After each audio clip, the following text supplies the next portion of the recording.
বাঙালি মানেই মাছ, আর মাছ যে কত ধরনের হয় তা বলার বাইরে। আমি বলতে বলতে হাঁপিয়ে যাব, বাট আপনি শুনতে শুনতে হাঁপাবেন না, এত রকমের মাছ রয়েছে সেটা বলার বাইরে। সো আজকে সেরকমই একটা মাছের রেসিপি আমি নিয়ে এসেছি। যেহেতু বর্ষাকাল এখন, আর বর্ষাকালে অনেক জায়গায় জল জমে থাকে, আর এই জলে যে কীরকম গুঁড়ো গুঁড়ো পুঁটি মাছ, তারপর চুনো মাছ এগুলো হয় সেটা সবাই জানে। তো এরকমই আমার মাসির বাড়ি হলো ভবানীপুরে।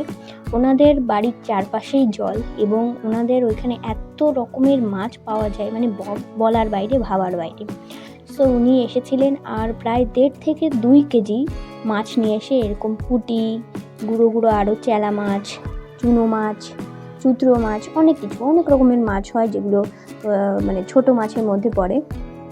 সেটা দিয়েই আমি আজকে করব পুঁটি মাছ ভাপা। তো প্রথমেই পেঁয়াজ, রসুন আর লঙ্কা, আদা এগুলো একটু ভেজে নেব, কারণ যেহেতু মাছ ভাপা করব এগুলো ভেজে নিলে খুবই ভালো হয়, তাতে কাঁচা গন্ধটা থাকে না এবং স্বাদ অনেকটাই ভালো হয়।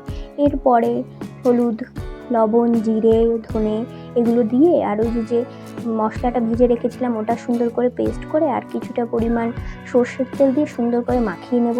মাখানোর মধ্যেই কিন্তু আসল টেস্ট আসে। তো অনেকক্ষণ ধরে আপনি একটু সুন্দর করে টিপে ভালো করে মাখাবেন, যাতে মশলার যে গুণটা সেটা মাছের মধ্যে চলে যায়।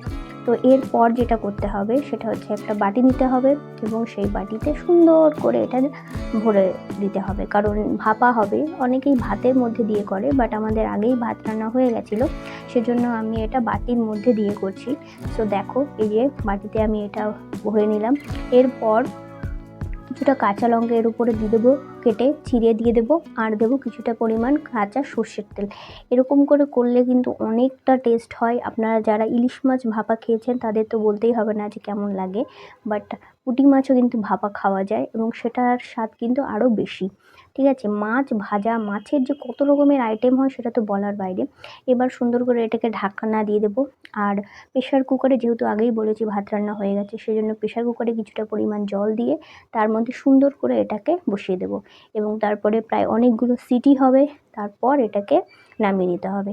দেখো তোমরা ঠিক কী পরিমাণ সুন্দর কালার এসেছে, এবং মাছের উপরে দেখো যে তেলটা আমরা ব্যবহার করেছিলাম সেটাও চলে এসেছে, আর কালারটা দেখো।